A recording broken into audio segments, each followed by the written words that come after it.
20 million pesos daw ang budget para sa State of the Nation address ni President Marcos sa July 22. Nag-walkthrough kami sa Batasan Pambansa at nakita namin kung saan yun ginastos, or at least part of it. Pagpasok mo pa lang sa Batasan, noticeable na bago yung tiles at naka-aircon na rin ang lobby. At dito naman, may LED screens na. Interactive pa siya. Halos everywhere we look, may mga bagong pieces of furniture.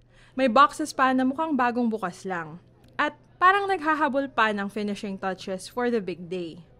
Pinapakita lang sa atin ngayon kung ano yung mangyayari on the day off. So, ito daw ang parang pinakamalaking pool of attendance so far.